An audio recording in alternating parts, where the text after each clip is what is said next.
Përralla dhe tregime. Sofra, gomari monedhave të arta dhe shkopi magjik. Një roba qepës kishte 3 djemë dhe vetëm një dhi. Roba qepsi kërkonte që ajo të kulloste sa më mirë e të jepte gjithnjëre më shumë qumësht. Një ditë, djali i madh e kulloti dhinë te koborri i kishës. Aty kishte shumë bar dhe djali e mbajti gjerë vonë në mbrëmje që ajo të ngopej sa më shumë. Kur u kthye në shtëpi, roba qepsi e pyeti dhinë nëse kishte ngrënë sa duhej dhe dhia i tha se ndjej e uritur. Roba qepsi nuk la fjalë pa i thënë djalit.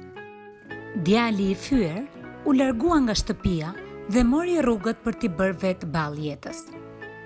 Të nesërmen, roba qepsi dërgoi djalin e dytë të kulloste dhinë. Djali i dytë e dërgoi dhinë në luadhin e pyllit ku kishte gjethe, e bari kishte hedhur shtat si në asnjë lëndin tjetër. Në mbrëmje vonë, kur dhia nuk po kpuste më ndonjë fije bari, djali u kthye në shtëpi. Në shtëpi, dhia i tha roba qepsit se ishte e uritur. Roba qepsi nuk la fjalë pa i thënë djalit të dytë.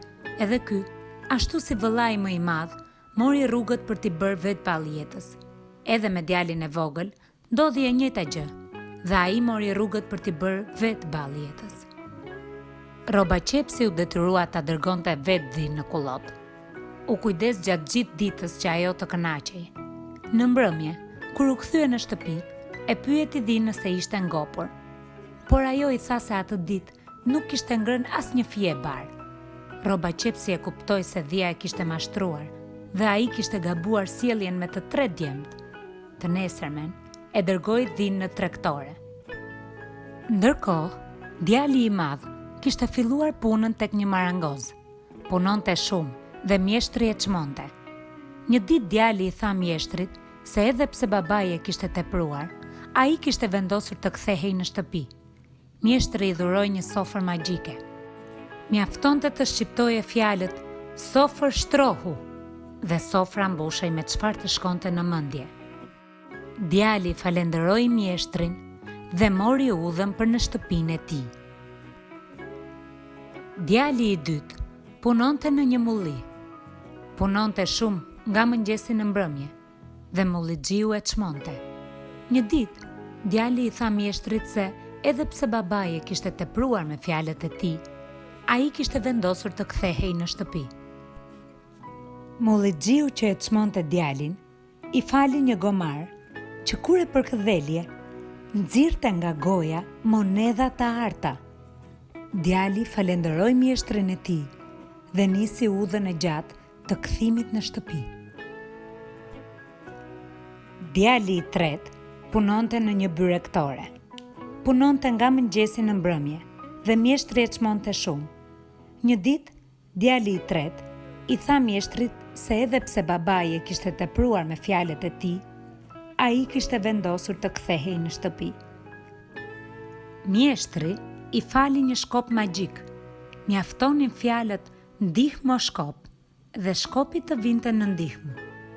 Djali falenderoi mjeshtrin e tij dhe nisi udhën e gjatë të kthimit në shtëpi.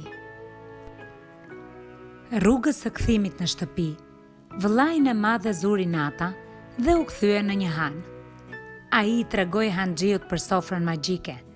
Hanxhiu, kur djaloshi flinte, e ndroi sofrën magjike me një sofër të zakonshme. Edhe vëllain e dytë e zuri nata dhe u kthye tek hani ku kishte fjetur natë më parë vëllai i tij.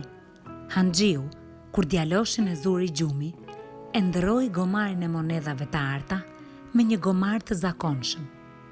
Ditë më vonë, edhe djalin e vogël e zuri nata në udhë dhe u kthye tek i njëjti han. Hanxhiut i pëlqeu biseda me djalin e vogël dhe i tregoi se si kishte rrëmbyer gomarin e monedhave të arta dhe sofrën magjike. Djali i vogël kërkoi ndihmën e shkopit magjik dhe shkopi u vërsul mbi Hanxhiun mashtrues. Hanxhiu i ktheu djalit të vogël sofrën magjike dhe gomarin e monedhave të arta. Të 3 vëllezërit u kthye në shtëpi. Babai u lumturua e gati nuk po u besonte syve. Ata bën festë të madhe, ftuan të gjithë fshatin, shtruan sofrën magjike, përkëdhelnin gomarin dhe ai u dhuronte monedha të arta. Dhe fshati i tyre nuk e njohu më mjerimin.